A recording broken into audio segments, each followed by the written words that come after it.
तीर्थ जाएं, और कभी आप विचार करिएगा कि परमात्मा मिलता क्यों नहीं है। जब हम इतनी ऊंची चढ़ाई कर कर वहाँ तक पहुँचे हैं, जब हम इतना चलकर उसके दरवाजे तक पहुँचे हैं, तो फिर शंकर को मिलने में देरी क्यों?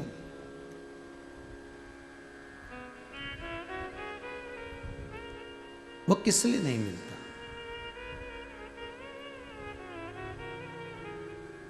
उसका एक कारण है हमारा कर्म। हम पूर्व में जो कर्म कर कर आए हैं, उस कर्म के अनुसार हमें परमात्मा का साक्षीकरण नहीं हो पाता, हमें उसका दर्शन, हमें उसको दीदार नहीं हो पाता, हम उसको देख नहीं पाते, हम उसका स्मरण नहीं कर पाते।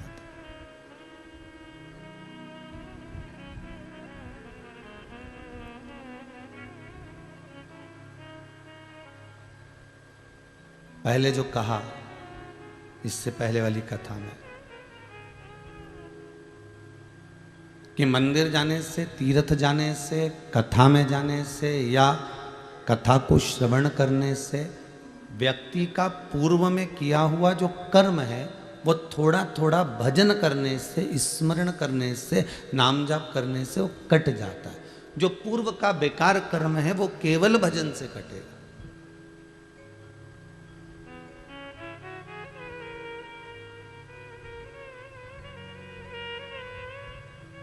हम जितने कदम चलकर भगवान की भक्ति की ओर अग्रण्य होते हैं, हम जितने कदम चलकर परमात्मा के द्वार पहुंचते हैं, हम जितने कदम चलकर परमात्मा की शरणागति को प्राप्त करते हैं, उतने हमने पूर्व के कर्म जो करे हुए हैं, जिसमें हमने कुछ गलत करा होगा, जिसमें हमने झूठ बोला होगा, प्रपंच करा होगा, छल करा होगा, बेईमानी आदि करी होगी, वो सब धीरे धीरे कर कर वो कटते हैं।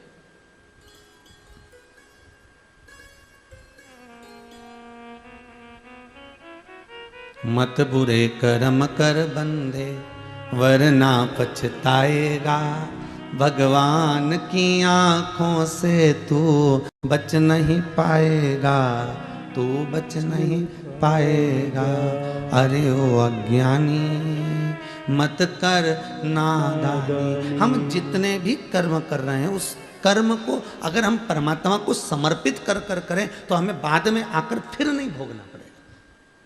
फिर वो वाली कथा याद कर लीजिए जिसमें कहा था कि हॉस्पिटल में पड़ा हुआ व्यक्ति बहुत दिन तक अगर पड़ा रहता है, हॉस्पिटल में बहुत दिन तक पड़ा हुआ है, तो फिर वो डॉक्टर से कहता है, साहब मेरी दुकान चलाने वाला कोई नहीं है, मेरा घर चलाने वाला कोई नहीं है, डॉक्टर साहब आप एक काम करिए कि ये सब दवाई वगैरह मुझे लिख दो, ये बॉटल भी मैं घर चढ़वा लूँगा, ये इंजेक्शन भी मैं घर लगवा लूँगा, मैं टेबलेट भी घर में ले लूँगा, जांच भी घर पर करवा लूँगा। अब तो अब मैं यहाँ हॉस्पिटल में नहीं रह सकता, अब मैं नहीं भोग सकता, अब मुझे आप थोड़ी सी दवाई लिख दो, आप पर्चा बना दो, मैं इसको लेकर चले जाता हूँ और अब मैं वहाँ पर घर पर सब ले लूँगा, घर भी देख लूँगा, दुकान भी चला लूँगा और घर को भी साथ लूँगा।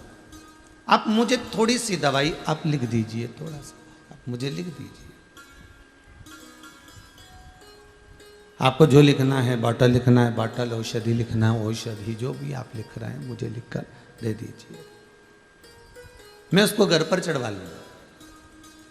डॉक्टर ने कहा हम छोड़ तो देंगे, हॉस्पिटल से छुट्टी भी दे देंगे, आपको मना नहीं है महाराज, हॉस्पिटल से हम छुट्टी भी दे देते हैं आपको और हम आपको भेज भी देते हैं।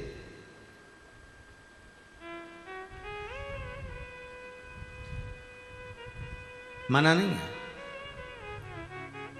पर इतनी बीमारी के बाद में आप एकदम जाकर दुकान मत बैठ जाना, नहीं बैठूंगा, आप तो दो। इतनी बीमारी के बाद एकदम बाजार मत घूमना हो। हाँ आप तो बस दवाई लिख दो, बॉटल लिख दो, इंजेक्शन लिख दो, मैं ले लूँगा। और वो लेकर आ गया, दवाई भी ले रहा है, बॉटल भी चढ़वा रहा है, इंजेक्शन भी ले रहा है। ये पूर्व में कथा में हम कह चुके हैं, आज स्मरण आया है इसलिए वापिस उसको लिया। अब घर पर आकर अपने दवाई गोली ली, इंजेक्शन लगवाया, बॉटल चढ़वाई, अब घर पर ट्रीटमेंट ले रहे हो तो ठीक हो रहा है। उसी तरह हम जो कर्म कर कर जाते हैं और ऊपर जाकर नरक के किसी बेड पर जाकर पड़ जाते हैं, नरकों का भोग हम भोग रहे होते हैं, इतना नरक भोग लिया होता है, इतना नरक भोग लिया होता है कि अब ये जीवात्मा तड़पती है। और जब जीव आत्मा गरुड़ पुराण में लिखा इतनी तड़पती है, तो ये परमात्मा से कहती है कि अब मुझे क्षमा कर दो, मुझे अब वापस जन्म दे दो, मुझे मृत्यु लोक में भेज दो, बाकी की गोली दवाई मैं नीचे खा लूंगा, बाकी का दुख मैं नीचे जाकर झेल लूंगा, बाकी का कष्ट मैं भूमि पर जाकर झेल लूंगा। आप मुझे बस अब यहां से छोड़ दो, अब मुझे इस नरक के जंजाल से बाहर निकाल दीजिए।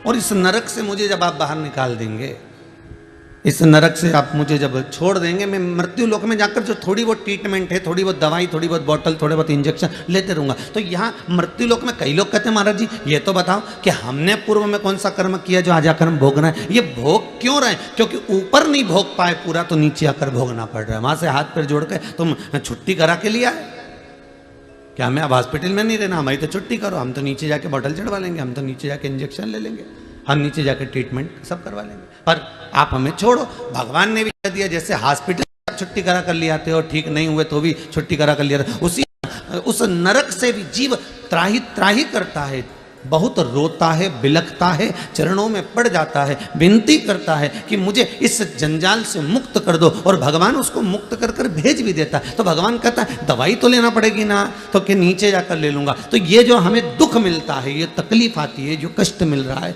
जो बीमारियां आ रही हैं, जो तकलीफें आती हैं, ये हमारा पूर्व का कर्म का भोग हमको मृत्यु लोक में जाकर भोगना पड़ता है। कोई दूसरा नहीं भोगेगा। बार बार आपको कथा में कहा, आपकी कमाई का भोग पत्नी भी भोगेगी, आपकी कमाई का भोग आपके बच्चे भी भोगेंगे, आपकी कमाई का भोग आपकी बहू भी भोगेगी, आपकी कमाई का भोग आपके पोता पोती भी भोगेंगे, आपकी कमाई का भोग आपकी बेटी भी भोगेगी, आपकी कमाई का भोग आपका जमाई भी भोगेगा, आपकी कमाई का भोग आपके नाती पंती भी भोगेंगे, आपकी कमाई का भोग आपके भाई बंधु कुटुंब वाले भी भोगेंगे। पर कर्म का भोग तुझे अकेले ही भोगना है। जैसा कर्म करोगे उसके अनुसार तुम्हें भोगना है। झूठ तुमने बोला, छल तुमने करा, बेईमानी तुमने करी, प्रपंच तुमने करा, जो कुछ भी करा तुमने करा, तो भोगना भी तुम्हें अकेले को है। भोग सब भोगेंगे पर कर्म का भोग कोई नहीं भोगेगा। कर्म का तो अकेले भोगना है। ऐसा अकेले कोई नहीं होगा, केवल शंभु और तुम, शंकर और तुम। कौन होगा? और वो बोलते जाएगा ये कर्म तुमने करा है, इसका भोगना पड़ेगा। पर कभी कभी कोई जीव ऐसा उत्पन्न हो जाता है जो कर्म के भोग के साथ में भी परमात्मा का भजन कराकर जीवन तार देता है, जीवन सार्थक।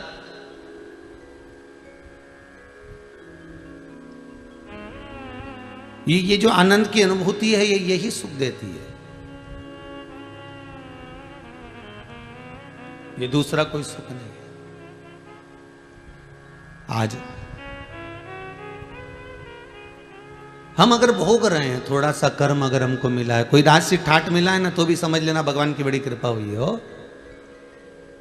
कुछ खाने को अच्छी गुलाब जामुन, रसगुल्ला, इमारती जलेबी मिल रही है, तो भगवान को धन्यवाद देते रहना हो कि ये भगवान बड़ी कृपा करी है तुमने। मनुष्य से तो जोरदार पक्षी होता है साहब, जितनी बार दाना चुगता है उतनी बार भगवान को नमन करता है, मुंडी झुकाएगा। दाना जब चुगेगा, चुगता जब है जब मुंडी उस सरकार के आगे झुका देता है। किसके आगे? उस परमात्मा के आगे। मनुष्य से अच्छा तो पक्षी है जो जब जब दाना चुगता है, चुगने से पहले अपनी मुंडी को झुकाता है कि परमात्मा तुझे धन्यवाद है जो मुझे खाने के लिए एक दाना तो दिया है तुमने, एक दाना मुझे दिया। वो पक्षी बार बार जितनी बार दाना उठाता है उतनी बार मुंडी झुकाता है, अपनी गर्दन को, अपने मुख को, अपने शीश को झुका देता है। उस दाने को उठाने के लिए नहीं झुकाता, वो परमात्मा को धन्यवाद देने के लिए झुकाता है कि तेरी कृपा से मुझे ये दाना खाने को मिल रहा है। अब ये तो पक्षी हुआ कि जब जब खाता है तब तब वो अपनी चोंच को, अपनी मुंडी को, अपने गले को, अपने शीश को बार बार झुका रहा है, परमात्मा को बार बार धन्यवाद दे रहा है। वो परमात्मा के आगे मस्तक को बार बार झुका रहा है, बार बार प्रणाम कर रहा है कि तेरे बल पर मुझे एक दाना खाने को मिला, तेरे बल पर मुझे ये दाना खाने को मिल रहा। जितनी बार पक्षी शीश झुकाता है उतनी बार मेरे बाबा विश्वनाथ को, मेरे शंभू को, मेरे ओघड़ी को, मेरे त्रिकालदर्शी, मेरे कैलाशी, मेरे अविनाशी, मेरे कुबेर भंडारी को बार बार धन्यवाद देता है। और एक इंसान दिन भर खाता है पर धन्यवाद देने का टाइम 2 समय बना रखा है। हम 2 अगरबत्ती सुबह लगा देते हैं, शाम को दिया लगा देते हैं, उतनी देर में भगवान का कोटा पूरा कर देते हैं। मतलब भगवान को भी काम के रूप में यूज कर रहा है।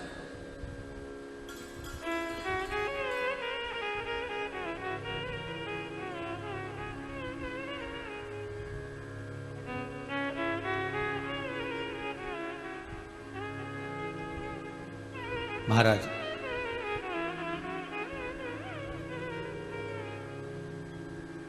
केवल मंदिर जाने पर परमात्मा कभी नहीं मिला रे बाबा। पोथी पढ़ पढ़ जगमुआ पंडित भयो ना कोई, ढाई आखर प्रेम का पढ़े सो पंडित हो। वो 2.5 अक्षर है कौन सा?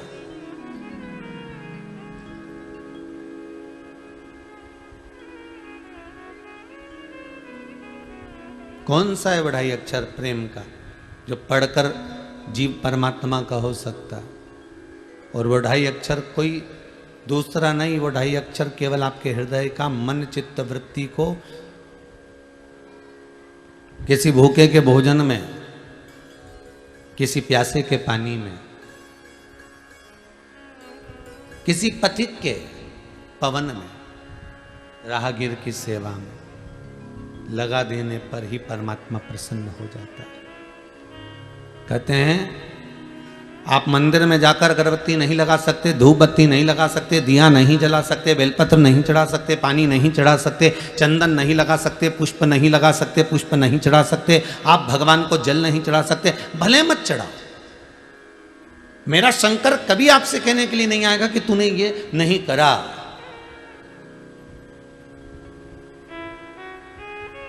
कभी नहीं कहेगा। 94 तरह के नरकों में गरुड़ पुराण के अंतर्गत जितने नरक कहे गए हैं उसमें कोई नरक ऐसा नहीं लिखा कि तुम मंदिर नहीं गए इसलिए तुम्हें नरक भोगना पड़ेगा। सारे नरकों में ऐसा कोई नरक नहीं लिखा कि तुम मंदिर नहीं गए इसलिए नरक भोगना पड़ेगा।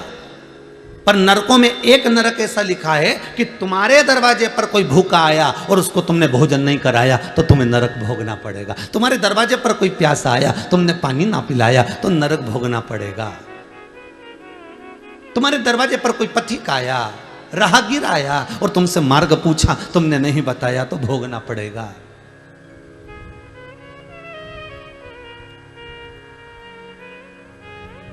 तुम्हारे दरवाजे पर गौ माता आई, एक रोटी ना दे पाए, दरवाजे पर रात भर कुत्ता भौंकता रहा, तुम्हारी चौकीदारी करता रहा क्योंकि उसको एक रोटी इस दरवाजे से मिलती थी और वो नहीं दे पाए तो नरक भोगना पड़ेगा। किसी वृक्ष के नीचे चींटियां बहुत सारी हो रही है, थोड़ा सा जाकर आपने एक भाग नहीं डाला, नरक भोगना पड़ेगा। वो आस लगाकर बैठी हुई,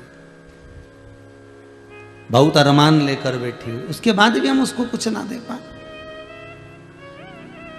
गरुड़ पुराण में ये नहीं लिखा कि आप मंदिर नहीं जाओगे तो नरक भोगना पड़ेगा। गरुड़ पुराण कहती है कि किसी पथिक को, किसी राहगीर को, किसी भूखे को, किसी प्यासे को, किसी अन्य को जिसको जरूरत है उसको नहीं दे पाए तो भी नरक का काम, तो भी नरक है।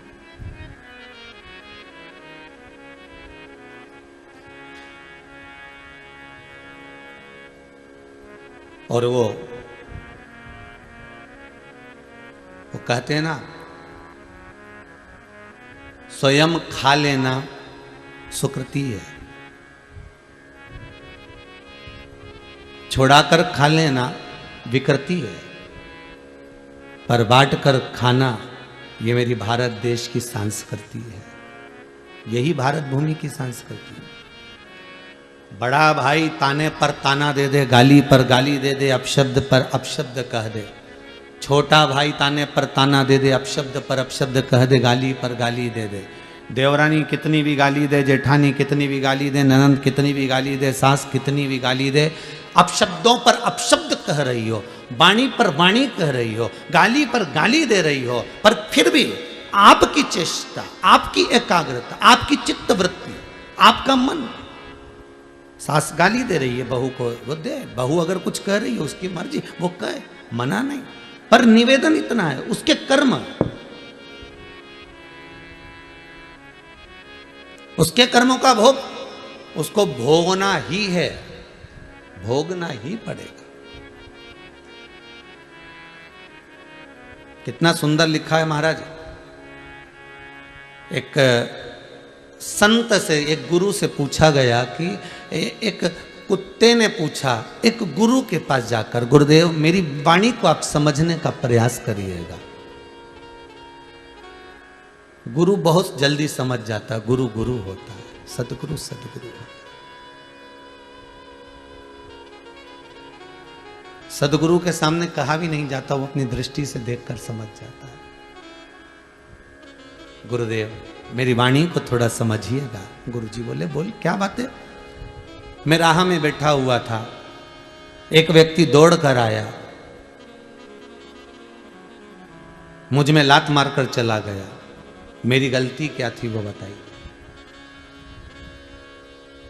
कभी कभी आपके साथ में भी हुआ होगा, कुत्ता बीच में बैठा होगा या कुत्ते का बच्चा बीच में बैठा होगा और आप जाते जाते उसको लात मार दिए हैं, आप जाते जाते उसको कुछ कर दिए हैं और उसको डंडे से मार दिया, पत्थर मार दिया, लात मार दिया, मान लो आपने कुछ कर दिया है उसके लिए, तो वो कुत्ता गुरु से पूछ रहा है मैंने गलती क्या करी है वो बता। तो कुत्ता कहता है कि मेरी गलती गिनाई जाए, तो गुरु कहते हैं गलती तेरी इस जन्म की नहीं है।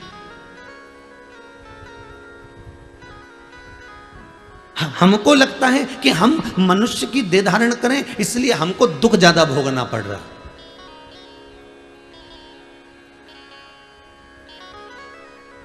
हम मनुष्य की देह धारण करें इसलिए दुख हमको मिल, नहीं नहीं नहीं नहीं, ऐसा नहीं है। जिस योनि में रहोगे, 84 लाख योनियां जो मानव की मिलती है, 20 लाख योनि तो ये पेड़ पौधे की है। जितने तुम्हें पेड़ पौधे नजर आए इस पृथ्वी पर, समझ लेना 20 लाख योनि वृक्ष की, पौधों की, पत्तियों की है, दुर्वा की है। 20 लाख योनि केवल इन वृक्ष जैसे खड़े ठूट जैसे पड़े रहना पड़ेगा। पानी भी गिर रहा है, गर्मी भी पड़ रही है, ठंड भी पड़ रही है, एक जैसे लोग पत्थर उठा उठाकर मार भी रहे हैं। 20 लाख योनि में से ये जितने पौधे होते हैं, जितने वृक्ष होते हैं, ये हाथ जोड़ते हैं परमात्मा के कि हमको कांटे वाला पौधा बनाना। कौन सा पौधा बनाना? कांटे वाला। ये जब वृक्ष की 20 लाख योनियां होती हैं तो परमात्मा के आगे हाथ जोड़ते हैं, हमें कांटे वाला पौधा बना दो, पर हमें फल वाला पौधा मत बनाना। वृक्ष कहते हैं हमें फल वाला पौधा मत बनाना, हमें आम का पेड़ मत बनाना, हमें बेर का पेड़ मत बनाना, हमें इमली का पेड़ मत बनाना, जिसमें फल लगते हो, सेतूत लगते हो, जिसमें खजूरे लगते हो, ऐसा पौधा हमें मत बनाना। हमको तो तुम कांटे वाला बना दो, बेकार बना दो, पर हमें फल वाला पौधा मत बनाना। 20 लाख योनियों में से 20 लाख योनि के जब वृक्ष की योनि बनती है तो ये निवेदन करते हैं। तो पूछा इनसे, तुम क्यों नहीं बनना चाहते आम का पौधा, तुम क्यों नहीं बनना चाहते इमली का पौधा, तुम क्यों नहीं बनना चाहते यहाँ पर खजूर का पौधा, क्यों नहीं बनना चाहते तुम जामुन का पौधा? तो वृक्ष कहते हैं हम पल पोस कर बड़े होते हैं, बड़ी मुश्किल से तो खड़े रहते हैं, पानी में, गर्मी में, ठंड में खड़े हुए हैं, उसके बाद भी हर साल लोग आते हैं और पत्थर मार मार कर जाते हैं। ये सहन नहीं हो पाता है, ये सहन नहीं हो पाता।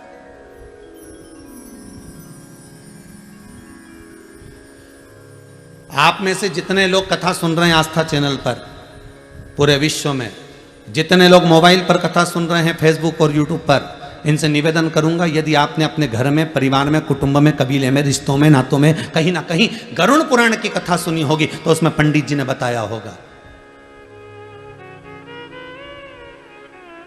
कि आम का पेड़, जामुन का वृक्ष, खजूरे का वृक्ष, फलदार वृक्ष कब बनता है व्यक्ति। ये गरुड़ पुराण के अंतर्गत लिखा हुआ है कि व्यक्ति ये वृक्ष चौराहे पर, रोड पर, किनारे पर केरी का, आम का, बेर का, इमली का ये पेड़ क्यों बनता है?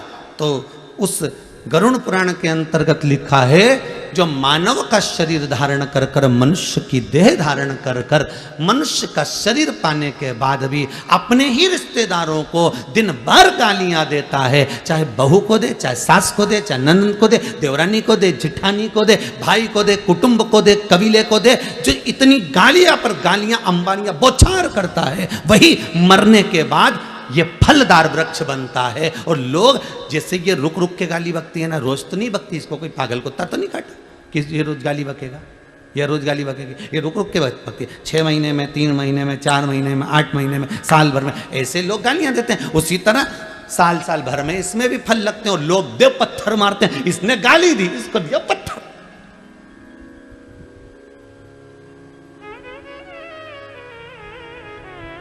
ना सास समझ पाती है कि मैं बहू को गाली ना दूं, ना बहू समझ पाती है कि मैं सास को ताने ना दूं। दोनों अगर ये समझ जाए ना, यीशु महापुराण के पहले दिन की कथा ही समझ गए नहीं तो समझ लो जिंदगी सवर गई। कि हमने गाली दी और बेर का पेड़ बने और लोगों ने पत्थर दिया और एक बार में काम नहीं चलेगा, कितने समय तक खड़ ठूट जैसे बड़े बड़े। हमने अपशब्द किया, बस वो विक्रम और बेताल की कथा याद कर लो, तू बोला और मैं चला, उतने में समझ जा। हमने किसी को अपशब्द कहा, हमने किसी को ताना दिया, हमने किसी को गाली दी, हमने किसी के लिए अपशब्द कहा, बस समझ लेना इमली का पेड़ बनने वाले हो, बस बेर का पेड़ बनने वाले हो, केरी का पेड़ बनने वाले हो। और ऐसी जगह भगवान लगाएगा कि लोग पत्थर मार के जाएंगे और पत्थर खाए बगैर तुम मानने वाले नहीं हो, क्योंकि तुम्हारे मुख से अपशब्द इतने निकल गए, ताने इतने निकल गए, गालियां इतनी निकल गई कि संबोधन किससे? जैसे तुमने बौछार करी वैसे पत्थर की बौछार होती।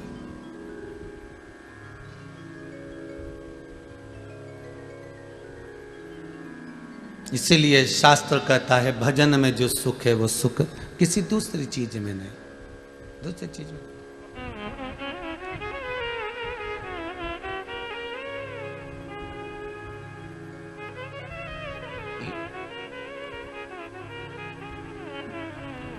ये चंडीगढ़ के रमेश कुमार जी अगर कथा करवा रहे हैं,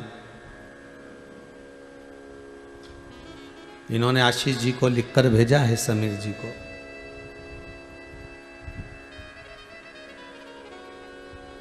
एक बेटा इनका मोहित गर्ग डॉक्टर है और कनाडा में है। दूसरा बेटा सीए है रोहित, जो चंडीगढ़ में है। पूरा परिवार खूब ठाकुर जी की कृपा से पढ़ा लिखा, अव्वल आगे बढ़ने वाला। तो हमने आशीष जी से पूछा कि ये बताओ कि फिर ये कथा किसके लिए करा रहे हैं, तो क्या अपने माता पिता क्यों करा रहे हैं? कथा 3 दिन को मिल कैसे गई? नहीं गुरुजी, कथा पुरानी है पर बीच में गड़बड़ हो रही थी, कथा इनको नहीं मिल पा रही थी, तो इन्होंने फिर पशुपति नाथ का व्रत किया, केवल कथा को पाने के लिए, किसी दूसरी चीज के लिए नहीं। दुनिया के लोग पशुपति व्रत कर रहे होंगे कि बेटों के जॉब के लिए, नौकरी के लिए, सर्विस के लिए, धंधे के लिए, व्यापार के लिए, व्यवसाय के लिए, ये कार्य के लिए, वो कार्य के लिए। पर ये गर्ग जी, रमेश कुमार जी गर्ग चंडीगढ़ वाले, ये जो कथा, केवल कथा मिल जाए उसके लिए पशुपति व्रत कर रहे हैं।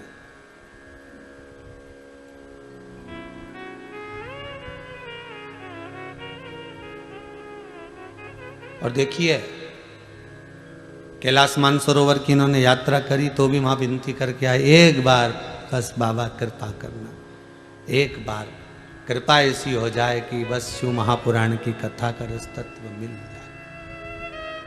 कुछ मांगना नहीं है, मांगा किसको है? परमात्मा। मांगा किसको है? केवल परमात्मा को। और वो परमात्मा का चरणारविंद का अगर सुख मिल गया तो जीवन में कोई दूसरे सुख की जरूरत ही नहीं।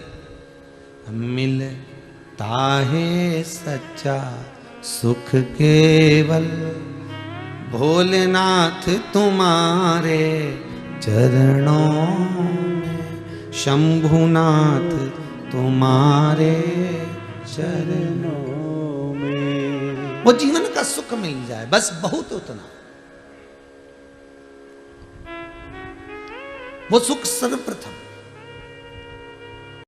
अपशब्द कह दोगे, कह थोड़ी देर के लिए आपने अपशब्द कह दिया, थोड़ी देर के लिए आपके मुख से अपशब्द निकल गया, थोड़ी देर के लिए आपके मुख से गाली निकल गई, थोड़ी देर के लिए आपके मुख से ताने निकल गए, थोड़ी देर के लिए आपने किसी का दिल दुखा दिया। पर उतना याद जरूर रखना कि बेर का पेड़ जब जब यहाँ से जाओ ना, जब जब कहीं निकल के जाओ ना, तो बेर का पेड़ मिल जाए तो समझ लेना ये भी वही है, अपने ही रिश्तेदार। इन्हें खूब गाली बकी ने बापड़ा बेचारा पेड़ बन के खड़ा हो गया। जब तुम इमली का पेड़ देखो तो तुम्हारे मुख पे आ जाना चाहिए ये इमली का पेड़ नहीं, ये कोई बेचारा है जिसने खूब गाली बकी ने इमली का पेड़ बन गया। जब तुम खजूर का पेड़ देखो तो समझ जाना इसने खूब जब तुम जामुन का पेड़ देखो तो समझ जाना इसने खूब गाली बकी। अर्थात इसको पत्थर जो मिल रहे हैं ये उसी के फल मिल रहे हैं जो इसने करा है।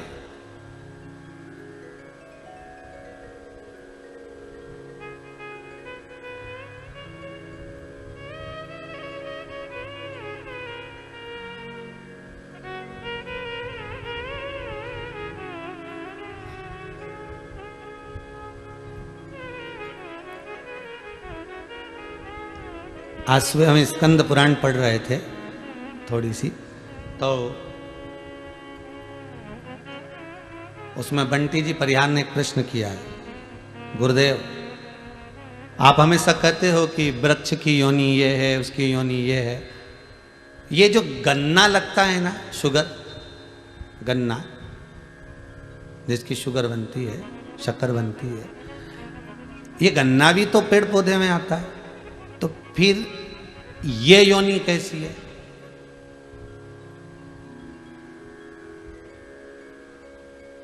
अब देखिए भैया, जितने लोग टीवी के सामने बैठो बड़ा ध्यान दीजिएगा कि गन्ने की भी तो योनि हुई ना, फिर ये योनि कैसी? आपने दुर्वा की कही, आपने तुलसी की कही, आपने बड़ की कही, आपने पीपल की कही, सब कुछ। तो ये जो गन्ना है जिसको लोग जूस निकाल कर पीते हैं, गन्ने का रस पीते हैं, इसकी योनि क्या? इसका भी वर्णन मिलेगा भविष्य पुराण में, स्मरण करिएगा थोड़ा सा, जहाँ नरकों का कथन लिखा है उसमें आपको मिल जाएगा। ये जो गन्ना है ये कोई साधारण नहीं है। ये कौन सी योनि है? तो कहा जो व्यक्ति किसी साधारण व्यक्ति को, साधारण व्यक्ति को, कई लोग होते हैं भैया हमको जरा 1000 रुपए की जरूरत है, दोगे क्या? अब दोस्त है, बहुत प्रेमी, बहुत स्नेही, जरा 50,000 दोगे क्या? हमको जरूरत है। जरा 15,000 दोगे क्या? हमको जरूरत है। बस मैं लौटा दूंगा। और प्रेम में रिश्तेदारी बनाकर, नातेदारी बनाकर, कुटुंब बनाकर, अपना प्रेमी बनाकर, अपने स्नेही बनाकर, अपने सगे बनकर, अपने प्रेम की वाणी में जोड़कर, इतने मीठे मीठे बोलकर, इतने मीठे बोलकर उससे थोड़ा थोड़ा पैसा निकाल लिया, चुरा लिया, ले लिया। अब लेकर रख तो लिया पर दे नहीं पा रहे हो। बस वही व्यक्ति की योनि जो 20 लाख योनि वृक्ष की है, उसमें गन्ने की योनि उसी की बनती है। जैसे तूने मीठा बनकर उससे निछोड़ा था, अपने पास रख लिया, तो भी मीठा बनकर ऐसे ही निचोड़ा जाएगा। और गन्ने को इतना मीठा बना दिया, इतना मीठा बना दिया कि वो गन्ने की रस वाले की दुकान पे गया ने उसको वो मशीन में फिर दिया गया, ने सारा रस निचोड़ा गया, सारा रस निचोड़ लिया।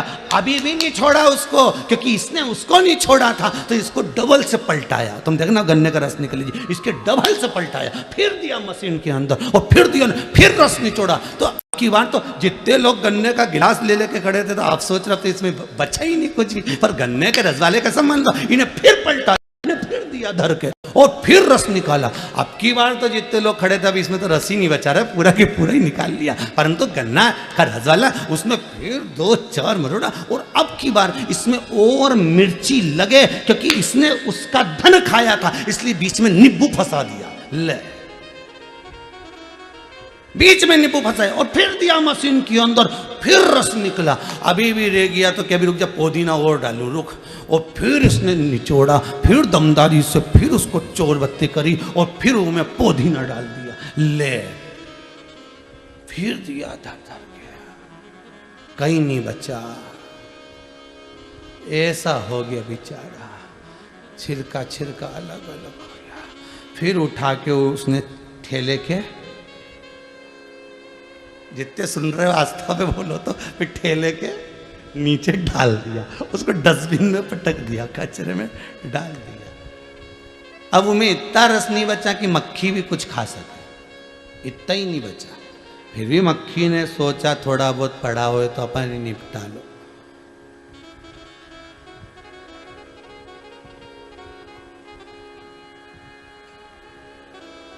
अब कहा रेते पान चुराए पर गन्ने का रस पीने गए तहसील चौराहे। गन्ने का रस पीने गए भोपाल नाका, गन्ने का रस पीने गए हाउसिंग बोर्ड कॉलोनी। तो सोचा अपन रहते तो वहाँ थे, फिर गन्ने का रस वहाँ क्यों पिया? मतलब वो जिसने खाया था उसी एरिया का था, उसी क्षेत्र का था, तो हिसाब बराबर करना है ना। तो उसने तुम्हारा खाया, तुम उसको निपटा जा, पिला दिया। भगवान के ले जा। और जिसका खाया था तो उसने चींटी बनकर निचोड़ा, अभी भी नीचे एक फालतू नहीं पड़ा हो। जिसका खाया उसने चींटी बनकर निचोड़ा, नहीं छोड़ी 8 दिन तक 7 दिन तक, मक्खी बनकर निचोड़ा, चींटा बनकर निचोड़ा, उसने सब तरह से निचोड़ लिया। अब तो वो गन्ने का छिलका भी कह रहा भगवान अगली बार किसी का रुपया नहीं खाऊंगा, सबका देख के आऊंगा, नहीं तो फिर निचोड़ा जाऊंगा। ऐसा काम मत करना, भोगना तो।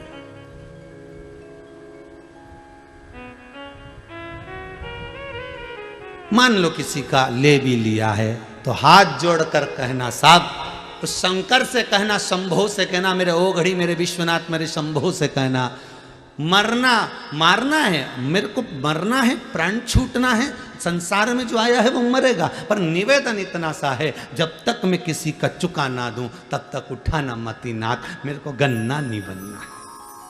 भगवान से कहना मुझे ऐसा।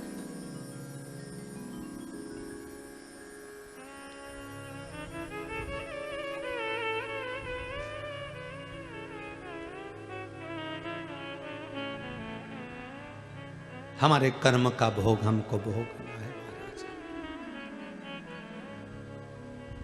कोई दूसरा नहीं भोगेगा, कोई दूसरा नहीं, पत्नी नहीं भोगेगी, बच्चे नहीं भोगेंगे, कोई नहीं भोगेगा, भोगना आपको है। ऐसा कर्म करते चलना जिंदगी में जिसमें सुख का अनुभव हो आपको।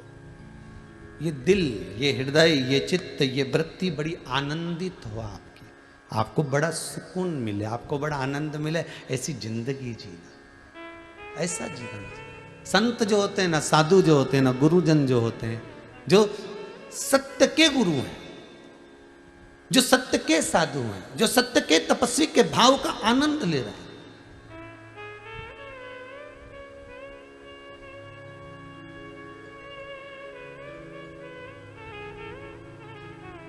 जो सतगुरु होता है वो होता ही अलमस्त, उसको किसी से मतलब नहीं होता साहब, वो अपनी जिंदगी मस्त जीता। इसलिए गुरुजन कहते हैं भगवान के चरणारविंद के रसास्वादन के बिना कोई सुख नहीं है, भगवान की कथा के बिना कोई आनंद नहीं है, भगवान के चरणारविंद के बिना कोई रसास्वादन नहीं है। दुनिया का सर्वाधिक सुख की अनुभूति अगर कहीं होती है तो वो परमात्मा के चरण के, इसके सिवा मिले। कर्म का भोग भोगना तो है, कैसे भी भोगना पड़ेगा, पर भोगना।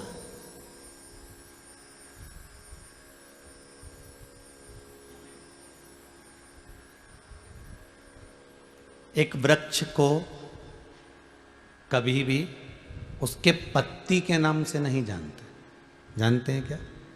जानेंगे तो क्या कहेंगे साहब, ये फूल के नाम से, ये चंपा का फूल का पौधा है, ये मोगरे का पौधा है, ये चमेली का है, या नाम से जानेंगे उसके फल से, ये संतरे का है, नींबू का है, आंवले का है। किसके नाम से जाना? उसके फल के नाम। या तो जाना फल के नाम से, या जाना उसके फूल के नाम से। फल हो, फूल हो, उसके नाम से उसको पहचान जाते। किसी पौधे को पत्ती के नाम से नहीं पहचानते कि ये इसकी पत्ती है, इससे फल और फूल के नाम से। उसी तरह संसार में आप कैसा भी कर्म कर, जैसा भी आप बोल रहे हो, चाल रहे हो, व्यवहार रख रहे हो, उससे कोई फर्क नहीं पड़ता।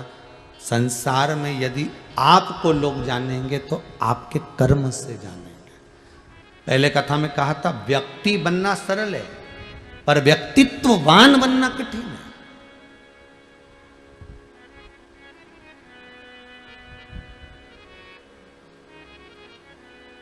व्यक्ति बनना सरल है पर व्यक्तित्ववान बनना कठिन है। एक ही नाम के ना जाने कितने लोग होंगे साहब। भेरू भेरू भेरू भेरू निकालो तो सारी संसार में ढेर भेरू। राम किशन ढेर राम किशन, जगदीश जगदीश ढेर जगदीश, मनीष मनीष ढेर मनीष, प्रदीप प्रदीप ढेर प्रदीप, अनिल अनिल ढेर अनिल, दीपक दीपक ढेर दीपक, अशोक अशोक, आकाश आकाश, अभिषेक अभिषेक ढेर, रविंद्र रविंद्र ढेर रविंद्र, दीनानाथ दीनानाथ ढेर दीनानाथ ढेर पड़े।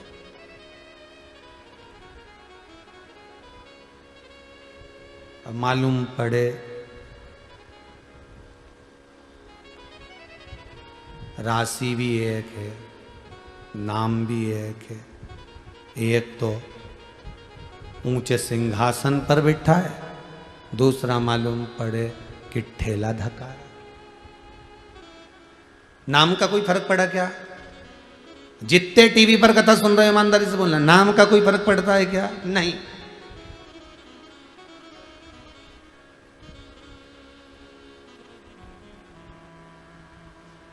फिर वो वाली कथा आ गई। एक पत्नी के पति का नाम था ठनठन पाल। अब वो पत्नी से हमेशा जितने भी सोसाइटी में लोग रहते थे ना, कॉलोनी में, सब कहते थे मिसेस ठनठन पाल। अब उसको बहुत गुस्सा आता था कि मेरे पति का नाम ये ठनठन पाल, बहुत बुरा लगता मुझे। जब देखो जब जो भी बोले ना मिसेस ठनठन पाल आई है, मिसेस ठनठन पाल आई है, तो उनका नाम ठनठन पाल, तो बड़ा बुरा लगता उनको, ये तो बड़ा बुरा। तो उसने अपने पति से कह दिया, सुनो जी मेरे को तुम्हारा नाम बहुत बुरा लगता है, इसलिए कुछ भी हो जाए मैं 15 दिन के अंदर तुम्हारा नाम बदल दूंगा। चाहे कुछ भी हो 15 दिन में मैं तुम्हारा नाम चेंज कर दूंगी। आओ कर। पति को क्या करना, जो होगा अब जो चल रहा है वो तो चलता रहेगा, तू घर में कुछ भी बोल, ठीक है। अब उसने नाम चेंज करने का सोचा।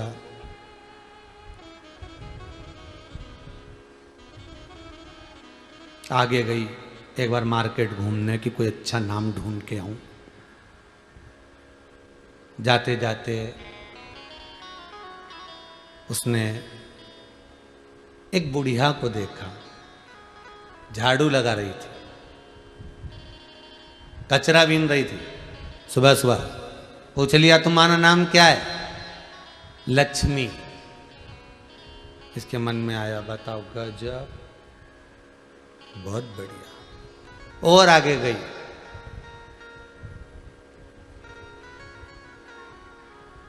और आगे गई।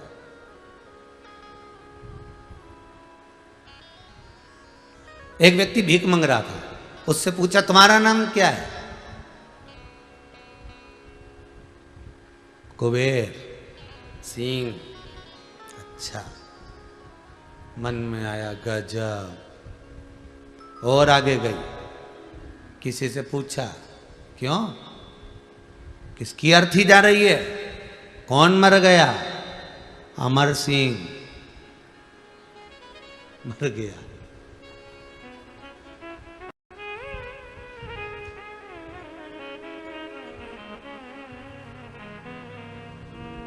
घर वापिस आ गई।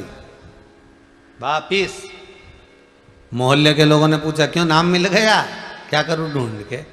लक्ष्मी झाड़ू लगाए, कुबेर भीख मांगे, अमर मर गया, इससे तो मेरा ठनठन पाल भला। क्या करना?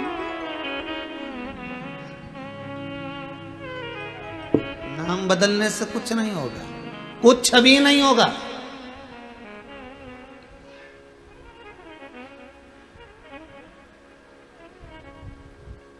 चाहे गूगल पर सर्च कर लो, चाहे नामावली में सर्च कर लो, मेरे बच्चा होने वाला